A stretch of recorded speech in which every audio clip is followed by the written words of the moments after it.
Hi everybody, I am Dr. Olivia Joseph with Dr. Anthony Pasek. Hello. Welcome to the Wellness Connection. And it's not Wellness Wednesday. We've had a little schedule change, but we're still going to go ahead and post weekly content for you. So please put questions in the comments. Put in the comments other information you guys would like us to expand upon. But today we're going to talk about heart rate variability. And Dr. Anthony is big into biohacking. And I'm just big into overall health and nutrition and hormone levels and sleep quality and stress management. And these two things really go hand in hand. I think a lot of people that research heart rate variability oftentimes are athletes. Sure. And because they want to measure their athletic performance. So those athletes will look at heart rate variability to see what are days that they could work out harder or what are days that they need more recovery. And it can be used for that. But really one thing we know about heart rate variability is that the higher the number, the healthier you are, the longer your life expectancy is, the slower you will age. Right. So the one thing I want to stress, Dr. Anthony and I were just talking about this, is it's not about the number. Because your number, your genetics have a lot to do with your number. So what the normal range is huge. Like with vitamin D, the normal range is what? 30 to 100. That's ridiculous. That's crazy.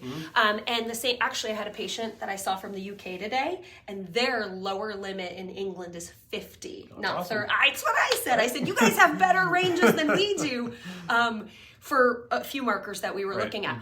But just to give this normal range for heart rate variability would not steer you in the right direction. So people who wear devices, an Apple Watch, a Whoop band, an Oura ring, a heart rate monitor. These things will give you your heart rate variability, but you have to do it consistently over several weeks.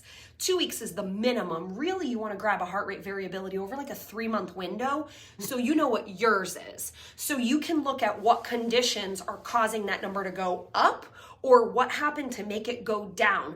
You're normal. So if you hear somebody has a heart rate variability of 50, 60, that's awesome.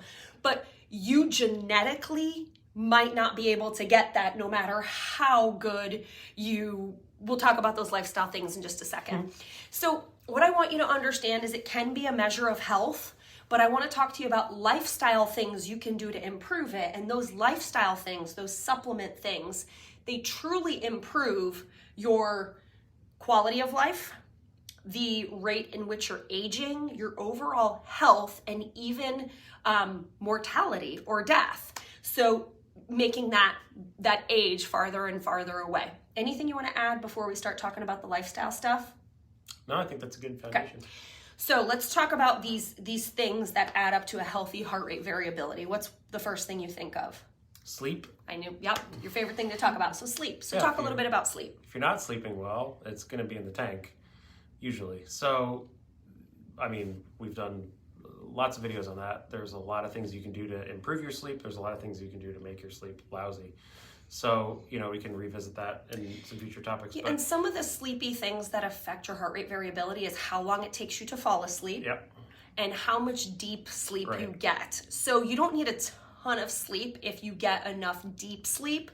And that's really what's going to impact your heart rate variability. So if you're someone who sleeps 10 hours, 11 hours, never gets a deep sleep, never feels rested, that is going to impact your overall health, well-being, immune function, resilience, resistance, recovery, all of the above. Sure. So anything sleep tip, hygiene-wise you want to add? Light. Temperature is a big one. Light and body temperature. Sure. Those are big ones with heart rate variability. Yeah, so they go hand in hand. Like you should sleep like you're in a cave, right? Cold and dark. So cold and dark. However dark you need to make it, with an eye mask or just, black out the curtains or, keep all your electronics either off or out of your room or put, electric tape over them, anything that's got a little light on it, cover it up with a towel or something like that. And cold temperature is important too. So, they have these pads that you can sleep on. I've never tried one, but, they run cold water through them, keep your air set colder. 66 to 68 your optimal sleeping temperature. It's great this time of year. It's harder in the summer, Yes, it is harder in the summer. Or something Exactly, especially in St. Louis. So another thing that comes to mind after sleep is Well, magnesium, that helps with sleep, but it helps with this, right? So we'll talk. So bringing magnesium into it, a huge factor, and this is something I've seen in my own heart rate variability. So I wear an Oura ring, and so my sleep is really, really good. I hit my activity goals most of the time. My hydration is on. I do 3 liters of water every day. That's not my issue. And I had a very stressful few years, and you can't out-sleep, out-exercise, and out-water what stress does to your body. You cannot. So what is really important is in dealing with stress is things like magnesium help with sleep. They also help with cortisol. Managing that stress is really important. So nutritionally, outside of magnesium, adaptogens can be really helpful. And adaptogens are nutritional supplements that help our body adapt to stress in a healthy way. And when you see somebody that's trying to do all these good things diet and lifestyle wise and just can't get their heart rate variability up, adaptogens are worth trying. They really are. And some other lifestyle things that help you deal with stress, it's breathing. Your breathing profoundly impacts your heart rate variability. And it's not breathing from the standpoint of exercise and sleep. It's breathing like doing actual breath work. So let's talk a little bit about that. What are some things that help give you a normal breathing rhythm? Well, it's as basic as somebody telling you when to do it, like a guided breathing, on YouTube or any app. That is helpful. Right? Having somebody walk you through, like, breathe in and then they count, and then breathe out and then they count. So you're looking at the perfect breathing rhythm would be about 5 seconds in, 5 seconds out. It seems really slow if you're not used to it. Well, and if you think about it, that's what I realized. I'm like, there's no way I breathe like that unless I am meditating every day, sometimes twice a day, or doing breathing exercises. That's where that meditation, what meditation does is it impacts your brain waves, it impacts your breathing, and that profoundly impacts heart rate variability. There's also breath work that you can do. Have you ever done any of that? Is it called Wim Hof? Not that specifically, but in yoga, there's a ton of different kinds of breath work things that do different things and stuff like that. I don't really know Wim Hof's. Okay, so my husband did it, and it's crazy. It really, really works. But some people don't want to do extreme stuff like that. Sure. So that's where practicing yoga and meditating every day, even if it's only for 3 to 5 minutes. It will impact your breathing and your heart rate variability. It's got to kind of turn into a habit or like a reflex almost, like if you drive the same route enough, sometimes you end up going to wherever that is if you're not intending to, right? Totally. Like when you get into the habit with your nerves, your nervous system, the neuroplasticity of like breathing that way, like it becomes your default. Speaking of the nervous system, so what heart rate variability is, it doesn't matter if you're an athlete, it doesn't matter if you wear a wearable device or not.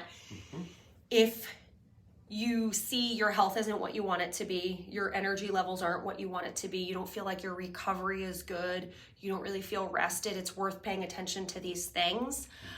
But really, genetics do play a part, but you got to look at how you're handling and responding to stress. And some of these things, sleeping, hydrating, exercising. So a couple of things exercise-wise. Sprinting could be really good for heart rate variability because it's these really short bursts. What you want to do is you want to stress your sympathetic, parasympathetic nervous system. Now, we have plenty of sympathetic stress in this world, right? What heart rate variability is, it's how well your sympathetic and your parasympathetic nervous system work together. You don't want an overworked sympathetic and a lazy parasympathetic. And I've also seen people with a parasympathetic nervous system that's dominant. These are people who are deer in headlight, who can't make a decision, who can't act. And it's not that they're like lazy, it's that they physically can't do it. They're so dominant on this side. Neither one is healthy. Both creates cancer, disease, high blood pressure, heart attack, stroke. We need good harmony between these two parts of the nervous system is really what it comes down to. So, and the most obvious thing is what is a treatment that is phenomenal for resetting your parasympathetic, sympathetic nervous system? Cold? Oh, we're going to talk about that. A treatment. Well, I'm not going to call it treatment. It's honestly chiropractic adjustments. Chiropractic adjustments help to balance your parasympathetic and sympathetic nervous system. You can take somebody who is sympathetic dominant and give them an adjustment, and it activates the parasympathetic nervous system. So it's a physical treatment that works on the nervous system, keeping your systems balanced. And if you're really a geek and you check out heart rate variability, look at it when you're getting adjusted regularly or on days when you get adjusted. Now to speak of the cold. Okay. Right. I don't want to turn you off with this because you got a lot of biohackers who are out there doing plunge pools, ice baths, pouring bags of ice into their bathtub and getting in it, that take cold showers every day. But there are people who are turned off by that and they're like, I'm never going to do that. So speak a little bit about the cold. Yeah, I mean, it doesn't have to be that intense. There's a few key areas, like a few key body parts that are important to do. So, your face in particular, the back of your neck, your head. So if the idea of like getting your entire body cold is not ideal, your parasympathetic nerves, your vagus nerve, it's got a lot of sensory input to those areas. We will do a whole separate video on vagus nerve. Oh, for sure. Like, for sure. So fill up the sink with cold water, or just run cold water, especially this time of year. It gets really cold really quick, and just get your face wet, or especially in the summertime, get a towel wet and cold, or even like an ice pack or something, put it around your neck. For people that can tolerate it, I've had people put ice packs around their abdomen or something like that. Sit there and for 10 minutes if you can handle that. It doesn't have to be directly on your skin, but through a layer of clothes or something like that, just to try to get some cold. And you don't have to take a cold shower front to end if you're not willing to do that. You can take a regular temperature shower and then at the end go cold. And again, you do want to get it like on your face and head if you don't want it touching your whole body. Don't go back up to hot, but you can go a little bit warmer just to kind of recover from it before you get out. And that is not as brutal or as extreme of some of these things you're not willing to do. Another thing that I have found is like right now when it's cold outside, I do a workout class indoors and I get hot and sweaty and I'll still be wearing my tank top. I step out into the cold and it feels amazing because I'm hot and sweaty, but you don't get like chills. It's these extremes with temperatures. It gets your body more comfortable in dealing with outside stress. And so that's where temperature changes or hot, cold. And you could do things like infrared sauna, cryotherapy. You absolutely can do those things. A lot of athletes do it for performance, but it's really just about health, aging, life expectancy, energy levels, quality of life, disease prevention, and that has so much to do with how your body deals with stress, which is what heart rate variability really is. Even if you have a perfect workout plan. Oh, one other thing I want to mention, inflammation. Inflammation affects heart rate variability. So what are some things we could do to reduce inflammation naturally? Well, figure out where it's coming from. So is it a food? That'd be an easy thing. Remove it. There's a lot of nutrients that are anti-inflammatory. Such as? Fish oil, for sure. Ginger, turmeric, boswellia. Those are probably some of the heaviest hitters. So, is there some type of microbial trigger for inflammation? Something growing in your gut, like a yeast or something like that. Absolutely. An infection that needs to do that. And that will make you feel pretty crummy too. If you're in pain, if you've got joints that aren't moving the way that they're supposed to.